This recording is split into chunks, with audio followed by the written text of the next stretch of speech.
Salut tout le monde, c'est Dario en mode Mr Pimpas Nightas. Ouais, parce qu'aujourd'hui je vous présente la vidéo en me baladant dans un petit quartier.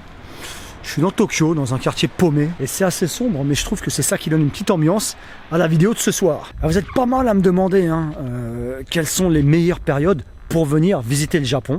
Eh ben écoute, ça tombe bien, je comptais en faire une vidéo aujourd'hui. Et je vais vous donner tout simplement les avantages et les désavantages de chaque période de l'année. Et aujourd'hui c'est sans musique parce que je vais vous laisser respirer l'ambiance d'un Tokyo by Night dans des rues calmes résidentielles, comme si vous étiez avec moi.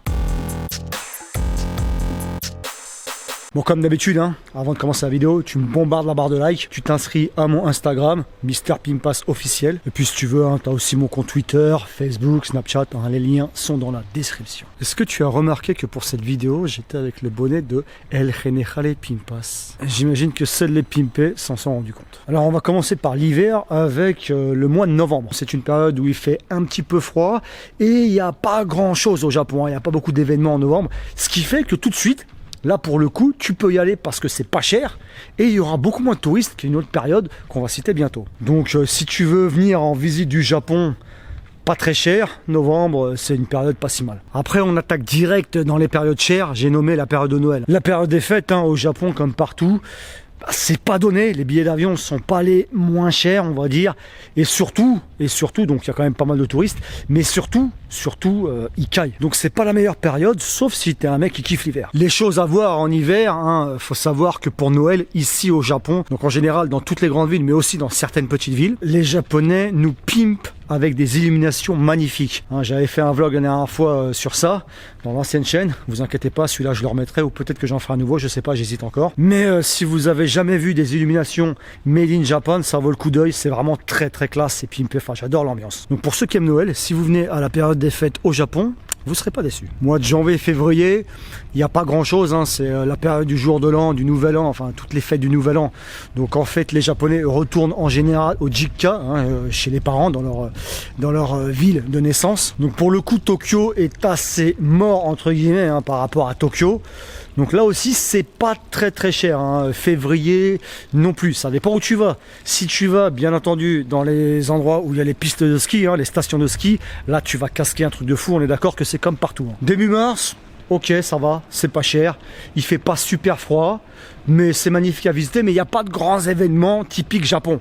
Par contre, attention, quand tu arrives au printemps, il faut savoir que entre fin mars et début avril, mi-avril, tu as une des périodes la plus chères au Japon. J'ai nommé la période des fleurs de cerisier, Sakura.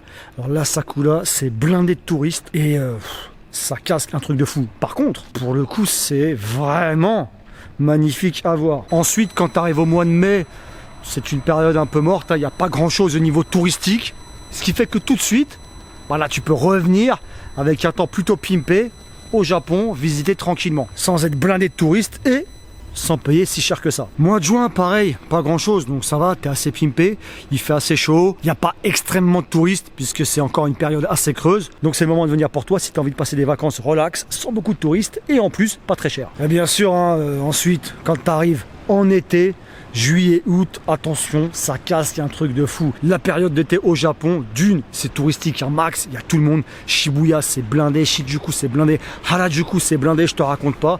Et en plus, ça coûte très cher. Après ça, septembre, octobre, 2 petits mois pépère, une période à laquelle il fait pas vraiment froid, il fait super bon, c'est agréable, ni trop chaud, ni trop froid, enfin c'est parfait. Et en plus, il n'y a pas beaucoup de touristes, donc t'es pas busy dans tous les sens, ce qui veut dire aussi, tu t'en doutes, que c'est moins cher. Conclusion, les 3 grosses périodes touristiques, on va dire que c'est Hanami, fin mars, jusqu'à mi-avril approximativement.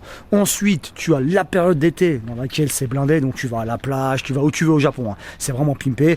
T'as les feux d'artifice, les Hanabi, pour le coup, et la période des fêtes à Noël et tout ce qui s'ensuit, qui est aussi très pimpé au Japon. Bon là pour ces 3 périodes, ça va être blindé, sois-en sûr, et ça va être très cher. Je crois que la période la plus chère, c'est quand même Hanami, les fleurs de cerisier. Et pour les périodes les moins chères, donc on va dire en gros que c'est finalement, conclusion, septembre, octobre, mai, juin, et peut-être un peu, enfin si tu viens dans les grandes villes où il n'y a pas de station de ski, février, début mars, je pense que le mois le moins cher, mais j'en suis pas certain, c'est le mois de septembre en vérité, hein. Parce que tous les gens sont rentrés pour la rentrée scolaire ou pour reprendre le travail.